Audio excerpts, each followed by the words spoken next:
Hello, my name is Patricia Saleeby. I am an associate professor at the Southern Illinois University School of Social Work in Carbondale, Illinois. I'm happy to be here presenting at the 7th Annual Global Wellbeing and Social Change Conference. Today I'm going to be talking about using the ICF to better address disability and social work practice. Now, I'm not sure how many of you are familiar with the ICF. It is the International Classification of Functioning Disability and Health. It was developed over a number of years by the WHO and endorsed by the United Nations in 2001. Its intent was to be the sister classification of the better well-known classification known as the ICD, or International Classification of Diseases.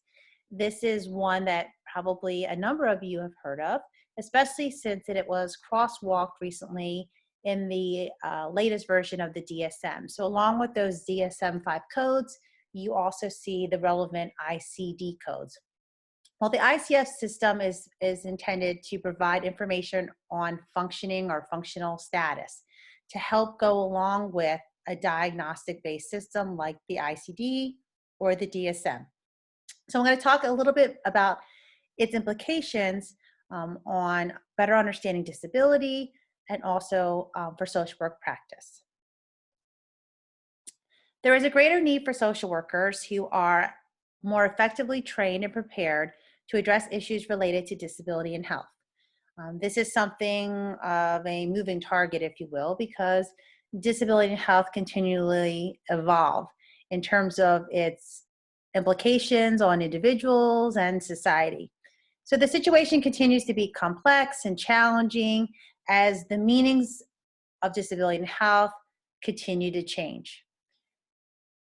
We need something that will change with the changing perception of disability and changing perception of health. Disability over the last few decades has become increasingly recognized as a dynamic interaction of the individual and his or her environment. For social work, we embrace the person and environment approach. So this is something that is aligned with one of our key frameworks.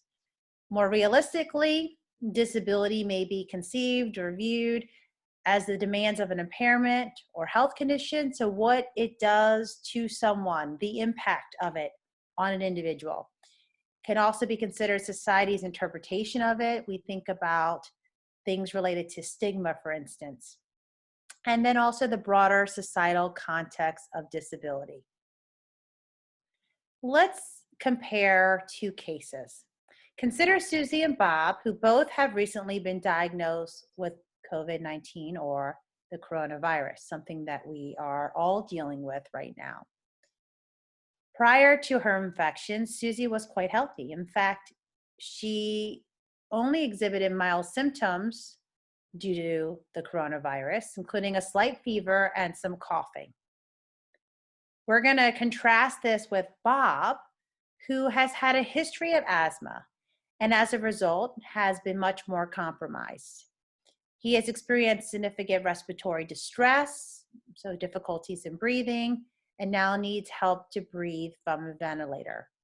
So two individuals, both with the same diagnosis as the coronavirus, yet their life situations, their current health situations are drastically different. Are these cases the same? Well, we would say no, they are not the same. These individuals have the same diagnosis, but the impact has been very, very different on their respective functioning levels. Consequently, their needs, their health needs, and other needs are not the same. And their life situations require different types of treatment, different types of interventions. And this is not only medical or health-related interventions, but also social work and others as well. Unfortunately, a diagnostic-driven system cannot account for these differences. If there is only one code for this diagnosis, it's the same code for each of the two cases. But yet, how much information is actually being conveyed through those codes? The fact that it manifests itself very differently for these two individuals is not necessarily conveyed within the use of a single code. Let's take another example. Consider a child who complains to their parents about some pain in her chest. It continues, and despite multiple tests and examinations from a number of specialists, a conclusive diagnosis has not yet been achieved. Yet the child continues to exhibit symptoms, and her functioning increasingly is impacted in multiple life areas. Maybe it starts with one area where she has some difficulty and has to stop running, for instance, during recess because of the pain in her chest. And then it continues in the classroom, perhaps, maybe accompanying stress with an exam, for instance, maybe as a result of something else. But without a formal diagnosis, this child may not be able to get necessary treatment. Insurance may not necessarily cover something without a diagnosis. So this is problematic, but yet in social work and in other professions as well, we have these situations that happen, that occur, sometimes quite frequently, where people have signs and symptoms, and yet we can't get a conclusive diagnosis. And we have to either move forward with treatment if we're able to do it, or those individuals are denied treatment because we don't have the required diagnosis to actually get the insurance to pay for whatever it is that they may need. So we need a better system. We need a system that does not rely on diagnosis alone, but rather one that embraces functional status information. We need a system that considers an individual's functioning over time. So not just a static system, a snapshot, if you will, of someone's life at one point, but a system that is dynamic, a system that will enable us to show change within that individual's functioning levels. And we need also assessment that is multidimensional, that can work with this system. Information that is about the individual person, medical, social histories, as well as their environments, which we know is very relevant. So home environments, school environments, work, and the community. The ICF is a system that can help us with the situation. As I mentioned, it was developed by the World Health Organization, endorsed by the United Nations in 2001.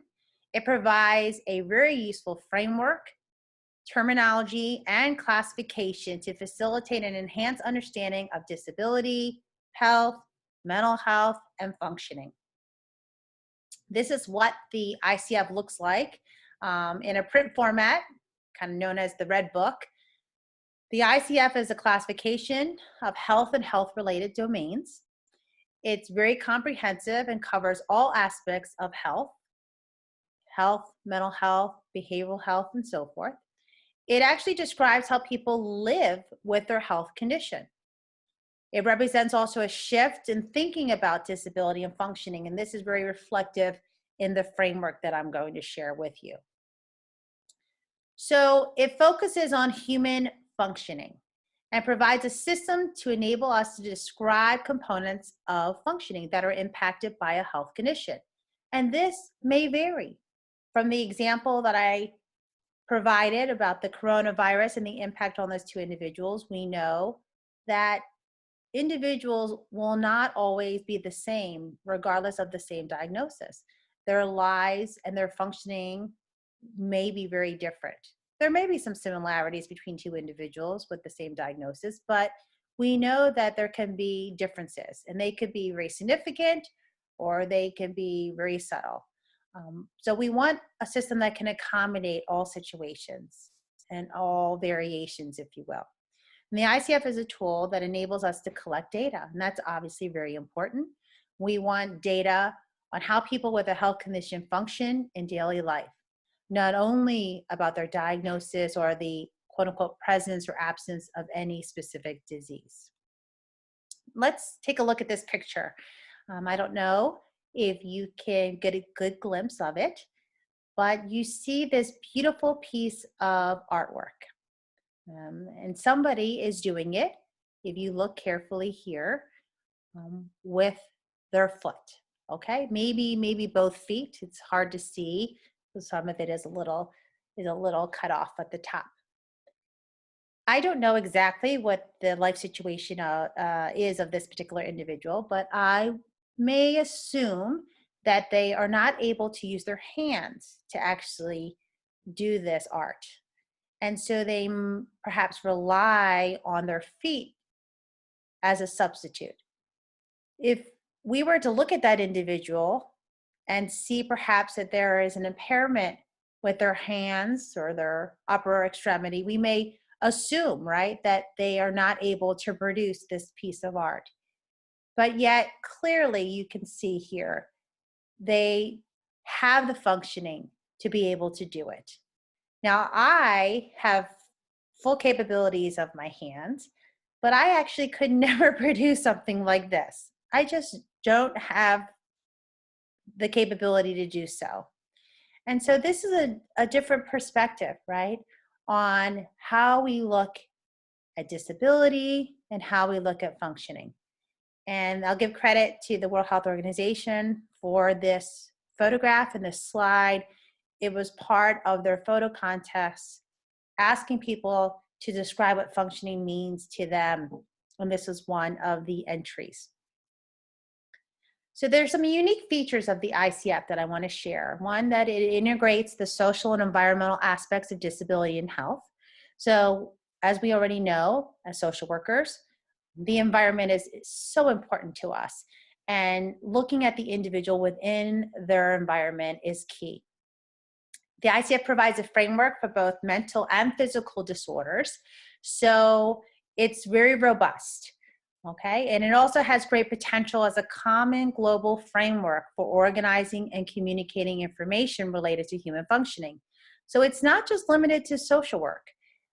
Functioning, as we know, is a hallmark of many professions: medical professionals, doctors, nurses, those in rehabilitation, occupational therapists, physical therapists, speech language pathologists, and so on and so on. And so having a framework that could be uniformly used across professions is very beneficial, especially when we think about social workers and other professionals working together across disciplines on interdisciplinary teams. Here is the ICF conceptual framework. You'll see here at the top, we have the health condition, whatever that might be: a disorder, a disease, could be a birth defect. It could be something that is acquired later on. It could be an injury, for instance. So they're at the top, and it interfaces with this middle component that is comprised of the body function and structure. So that would be where what we would consider impairment to lie. It could be where you have a bodily function that is not working fully, and therefore it's impaired, or some sort of structural damage. So the integrity might not be there. This also interfaces with what we know as activities. And so if you are not able to engage in a specific activity, you may have a limitation. And then the kind of the broader aspect of this is participation.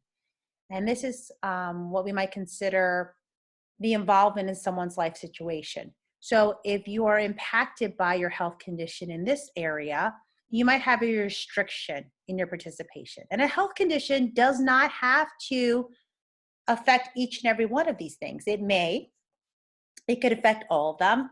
It may affect only specific ones, and it may also change over time. And that is the advantage, if you will, over this particular conceptual framework.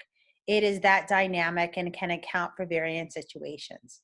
I mean, we may have, for instance, someone who has suffered a very significant burn to their face.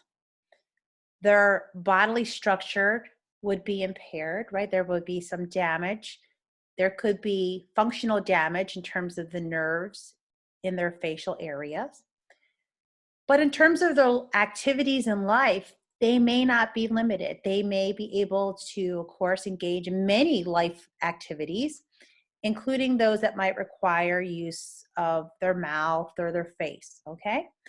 But their participation might be affected in terms of not the health condition directly itself, but societal perceptions of someone who may have a facial disfigurement. So that may cause issues in somebody going to school, going to work, going out into the community. It may create a barrier, if you will. Not only do we have this middle layer of body function, structure, activities, and participation, but we also see at the bottom there are two key areas that also impact individuals' functioning. That's the environment and personal factors. Both these things can affect someone's bodily function and structure, activities, and or participation at some point or another. I would like to say that personal factors are actually not coded within the classification of the ICF, although they are represented, as you see here on the slide, in the conceptual framework, and they are recognized as very important. At the time of the development of the ICF, there was not consensus over how to approach integration of the personal factors, and there was so much cultural variability. So therefore, it was decided to hold off on that, but just to provide a statement that they are very, very important to take into account. The environment, though, has an entire section within the ICF system. And so, the role of the environment definitely is highlighted. Now we think about things like social determinants of health. So this definitely is something that would fit in line with what we're seeing in terms of recent trends in health and public health. So the usefulness of the ICF in social work. Well, with individual bodily structures and functions, along with the environment, we can recognize the dynamic between these two, right? Namely, activities and participation is what they would be called in the ICF. And this framework aligns very well with one of our commonly used approaches in social work, the person environment, as I've mentioned. Also, the idea of a biopsychosocial framework fits very nicely, of course, with the social systems and ecological approaches used by social workers. So it is something that is should be very well embraced, I think, by social workers, because we're already approaching how we deal with individuals, individual conditions that are something that is definitely parallel to what the ICF conceptual framework supports. This is a list of ICF activities and participation that you would find actually in the classification system. Bodily functions and structures covers all aspects of the body. So, if you're a speech language pathologist, there's a whole section on communications. If you're interested in mobility, there's a whole section on that. But I wanted to focus on activities and participation because it really is one of our hallmark domains within the social work profession. You'll see there are 9 chapters within the activities and participation domain: learning and applying knowledge, general tasks and demands, communication, movement, self-care, domestic life areas, interpersonal interactions, major life areas, and community, social, and civic life. So just the titles alone should give you a good idea of the comprehensive nature of the ICF classification and its relevance to social work. Certainly we focus on a lot of these different areas when we are working with individuals. We may be in a school system helping to develop an IEP, for example, and many of these areas would be applicable. We may be working in a residential facility, developing individual habilitation plans and programs. Again, looking at things like activities of daily living that will be also coded within the classification. So there's a lot of different ways we can utilize the ICF in and out of social work practice. The environment, as I mentioned, has its own section or series of chapters. There are 5. Products and technology, so things like assistive technology, for instance, would be contained here. The natural environment, as well as the human-made changes to the environment, are in the environmental section of the ICF, and that's important to distinguish between the two. You could have issues in the natural environment that cause um, someone's functioning to be impaired.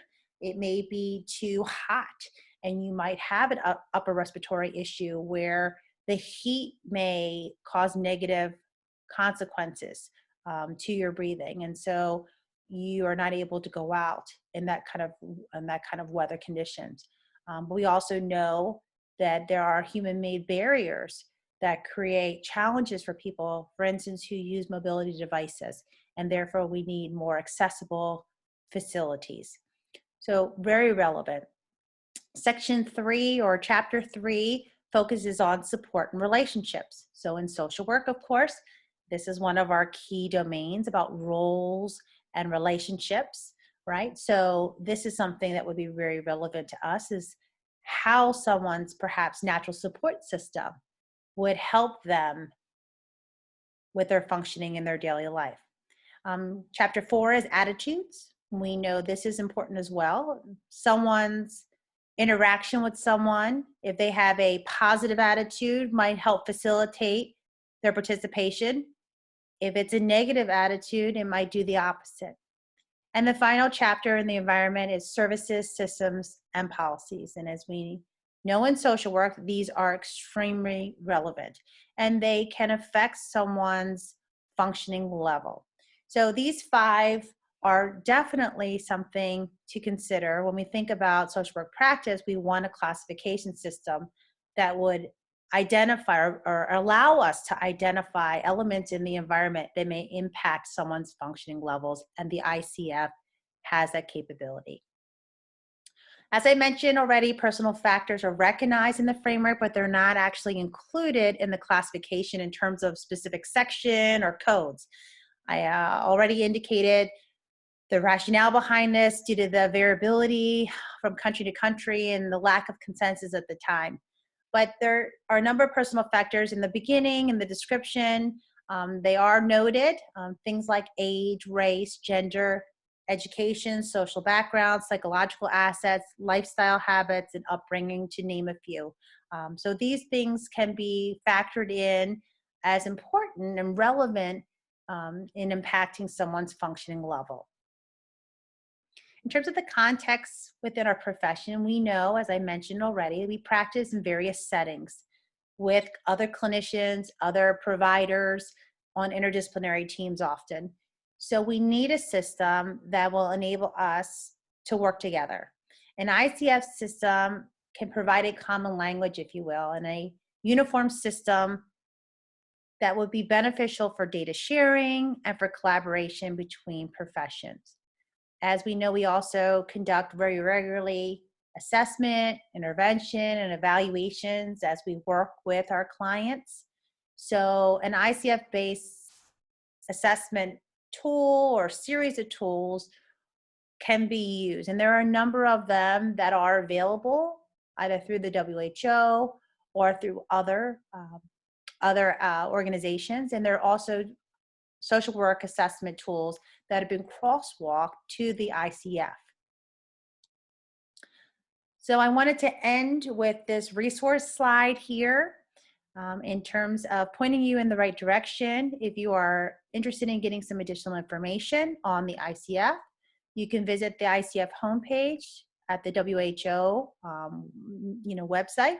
There are things available such as a beginner's guide that provides some initial training on the ICF. There is an assessment tool known as the ICF checklist that can be very useful to social workers in practice. I've actually used the ICF checklist in my classroom with graduate students in health and mental health practice, and they've been able to actually code using example clinical cases using the checklist. There's the HUDAS, which is a disability assessment schedule based on the ICF. And there's a variety of versions of the HUDAS instrument that can be used. And there's a practical manual that provides some additional application information, how you could use the ICF in practice. If you're interested in looking at specific domains, chapters, codes, the ICF browser is a very useful tool to be able to search based on keywords and to become a little bit more familiar with the ICF classification itself. And then there's also a research branch that has a number of resources, as you see here at the bottom. There's an e-learning tool to help you walk through understanding more about the usefulness of the ICF and the classification. There are a number of case studies, documentation forms, and so forth. So I hope that these resources will be helpful to you in learning more about the ICF. So thank you so much for sharing your time and listening to my presentation. If you have any questions and you'd like to contact me by email, I certainly encourage you to do so at Saleeby P, so my last name, SALEEBY, as in Patricia, at siu.edu. Thank you so much and have a great day. Bye-bye.